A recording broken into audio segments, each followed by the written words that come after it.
ओम नमः शिवाय। आज एक अद्भुत घटना बनी। देखिए मनुष्य स्वभाव क्या होता है उसकी बात चल रही, ठीक है। सुबह सुबह ऑफिस के आगे अभी बैठा ही था, पूजा पाठ कर रहा था, तभी तक एक बहुत ही जोरों से आवाज़ आनी शुरू हो गई और गाली की। वो भी गाली बहुत ही मतलब बड़ी बड़ी आवाज़ से दे रहे थे। मैंने कहा यार सुबह सुबह कौन चालू हो गया। मैं उधर देखने गया। यहाँ पे आप एक बात को गौर करिए कि देखिए मैं अपना काम छोड़ के उधर गया, पूजा पाठ करते सीधा मेरा ध्यान उधर डाइवर्ट हो गया। देखा, एक साइकोलॉजी है। सबको पता है कि भाई उधर जो भी हो रहा है वहाँ पे जान के या मन से शारीरिक जाके हमें क्या मिलने वाला है, कुछ भी नहीं। पर एक मनुष्य स्वभाव हो गया है और हम उत्सुकतावश चले जाते हैं। पर ये बात मैं आपको क्यों बता रहा हूँ, ये तो एक आम सी सामान्य सी घटना है। पर देखिए अगर आप उसको अच्छी तरह से देखें, ऑब्जर्व करें, तो कोई भी घटना सामान्य नहीं होती है। अभी घटना आप सोचोगे तो आप भी आश्चर्यचकित हो जाओगे। हुआ ऐसा था कि दोनों ही जो लोग थे, जो जिसको गाली दे रहा था, जो गाली खा रहा था, दोनों एक ही लिफ्ट में सवार हुए। दोनों अपनी अपनी जगह जा रहे थे। एक आदमी ने दूसरे आदमी को प्रणाम करके, नमस्कार करके भगवान का नाम लिया और सामने वाले ने उसको सीधा ही गाली गलौज चालू कर दिया, जो कि लगभग 4-5 मिनट तक चली। वहाँ तक चली कि वो लिफ्ट में बाहर निकलने के बाद भी 3-4 मिनट तक उसने गाली दी। अभी कुछ सरप्राइजिंग लग रहा है ना, ये बात है। मैं खुद गया, मैंने देखा यार ये बोल रहा है भाई साहब मैंने तो आपको सिर्फ नमस्कार किया, प्रभु का नाम लिया, और क्या किया। मैटर में नहीं जाएंगे। यहाँ पे हम ये सोचेंगे कि कोई आदमी किसी को नमस्कार कर रहा है, प्रणाम कर रहा है, तो गाली वो क्यों दे रहा है। चलिए ठीक है, पर अगर आप उसको एज ए थर्ड पार्टी देखोगे, सुनिए, अगर आप इसको थर्ड पार्टी देखोगे तो आपको इसमें सिर्फ इन्फॉर्मेशन मिलेगा, या आप अपने आप से जज करोगे कि ये सही है, गलत है, ये करना चाहिए, वो करना चाहिए, ये वो सब आपके दिमाग में आएगा। पर आप ये सोचो कि आप गाली खाने वाले जो आदमी है वो आप हो, वो गाली देने वाला आपको गाली दे रहा है, ठीक है। अभी आप इसको इस तरह से समझ के फिर आगे की बात सुनिए तो आपको इसके अंदर कुछ जानने को मिलेगा, कुछ प्राप्त होगा। देखिए होगा क्या, संभावनाएं बात करते हैं। तो पहली बात कि जैसे ही वो गाली बोलेगा आप खुद एक पिकअप, मतलब आपको भी एक गुस्सा आ जाएगा।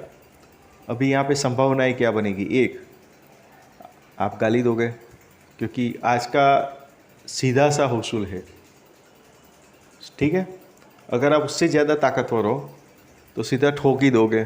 कई लोग बहुत गुस्से वाले होते हैं, कुछ सोचते नहीं, गाली दिया करके सीधा ही ठोक देते हैं, दांत बात तोड़ देंगे। तीसरी संभावनाओं पे मैं बात करना चाहता हूँ। तीसरी संभावना ये होगी कि शांत रहेंगे। देखिए शांत रहेंगे, अभी यहाँ से हम आगे चलेंगे, ठीक है। अभी बोलेगा शांत क्यों रहे, भगवान का ही नाम लिया था ना। तो भगवान का नाम लेने से अगर कोई गाली बोलता है तो फिर शांत रहने की ज़रूरत नहीं। यहाँ पे मैं कुछ और बात करना चाहता हूँ आपको। मैं ये कहना चाहता हूँ कि देखिए आपको कोई नुकसान तो है ही नहीं। बोले कैसे नुकसान नहीं, आप बोलोगे तो पहली बात आप समझ लो कि उसको आपके लिए कितनी नफरत थी या है, वो आपको तुरंत पता चला। क्योंकि वो क्या बोल रहा था कि एक समय में तू मेरे यहाँ पे जॉब करता था, ठीक है, तूने मुझे धोखा दिया है, मैं तुम्हारा मुंह तक देखना नहीं चाहता। तू भगवान का नाम की बात कर रहा है ना, मैं तेरा मुंह ही देखना नहीं चाहता है, तूने मेरे साथ धोखा किया है। ये उसके अंदर गुस्सा था, जुस्सा था, ठीक है। फिर भी वो शांत रहा। उसने बोला भाई साहब मैंने आपसे कुछ नहीं बोला है, मैं सिर्फ आपको ये भगवान का नाम लिया और प्रणाम किया है, जो मेरी प्रकृति है, ठीक है। तो कहने का तात्पर्य क्या है कि फायदा कहाँ हुआ। फायदा यहाँ पे हुआ कि भले ही उसने भगवान का नाम लिया, पर उसके दिमाग में उसके प्रति क्या चल रहा था वो तो बाहर आ गया। आप समझ रहे हो ना, ये लॉजिक काम करता है।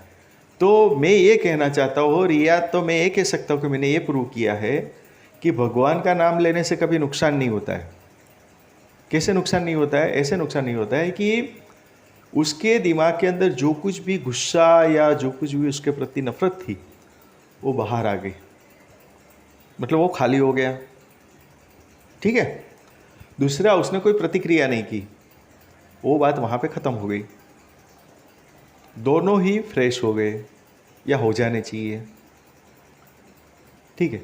वो एक तो अपने घर से कुछ लोड लेके चला होगा और उसको तो बहाना चाहिए होगा, पर आगे जो घटना बनने की जो संभावना थी वो ख़त्म हो गई। क्यों? क्योंकि वो शांत रहा। वरना वो तो एकदम गुस्से में था ही। वो कोई भी वजह से, अपनी कोई लॉजिक की वजह से या कोई परेशानी की वजह से होता है, कभी कभी ऐसा हो जाता है, पूरा दिन खराब होता है, सुबह से वैसे एक ही होता है, मार डालो काट डालो, मार डालो काट डालो। ठीक है। और फिर जब मगज शांत होता है तो पता चलता है कि हमने कुछ गलत कर दिया। मुझे भी विश्वास है कि जब उसको पता चलेगा, जब गुस्सा शांत होगा, तो वो आदमी उससे जाके सामने से माफ़ी मांगेगा, सॉरी यार मुझे ऐसा बोलना नहीं चाहिए। ठीक है। पर एक टाइम पे तो वो जब शांत रहा तब उसको ये मौका मिलेगा ना सॉरी बोलने का। आप समझ रहे हो? तो यहाँ पे मैं ये साबित करना चाहता हूँ, गीता ज्ञान की हम बात करते हैं, आध्यात्मिक लेवल की बात करते हैं, सत्संग करते हैं, तो उसके अंदर से बातें तो हम सब जानते हैं, सब लोग को सब कुछ पता है। मैं तो यहाँ तक बोलूँगा कि आप सब लोगों को यहाँ तक पता है कि जो हमें भी पता नहीं होता है।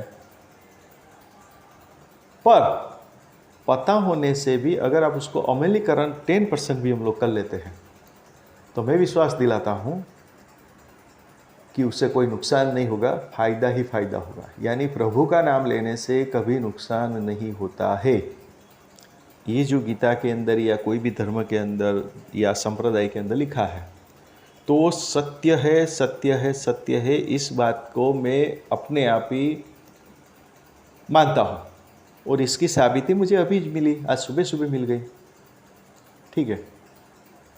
जो आदमी ने उसको सुबह सुबह का राम राम या सुबह सुबह का जय श्री कृष्ण या कुछ भी कहा और उसका जो रिएक्शन आया, पर उसने कुछ रिएक्ट नहीं किया, उसने बोला भाई साहब ठीक है आपकी मर्जी, तो ये एक लॉजिक होता है धर्मों को समझने का, धर्मों को पचाने का। मैं ये नहीं कह रहा हूँ कि जहाँ तक हो सके अगर कोई आके चप्पू लेके आपके सामने खड़ा है तो आपको प्रतिक्रिया करनी ही पड़ेगी। ऐसा नहीं बोल रहा हूँ कि आप चप्पू लेके आए तो फिर आप भगवान का नाम लेते रहो, भगवान आके नहीं, मैं ऐसा ये मिस बीस में नहीं मैं मानता। आपको प्रतिक्रिया करनी ही पड़ेगी, पर जहाँ तक हो सके, जहाँ तक हो सके अपनी स्टेमिना बढ़ाइए, मन को शांत रखिए और जहाँ तक संभावनाएं हैं अपने आप को काबू करने की कोशिश करनी चाहिए। ठीक है। शास्त्र और शस्त्र दोनों का सही इस्तेमाल किया जाए तो उसमें कुछ गलत नहीं है। तो जहाँ तक हो सके वहाँ तक शांत रहना चाहिए, क्योंकि कई कई घटनाएं आम सी घटना होती है। आम सी घटना को ज़्यादा बड़ा रूप देने में कोई मतलब नहीं है, ऐसा मेरा मानना है। तो आशा करता हूँ कि आज का ये टॉपिक है वो आपको अच्छा लगा होगा। ओम नमः शिवाय।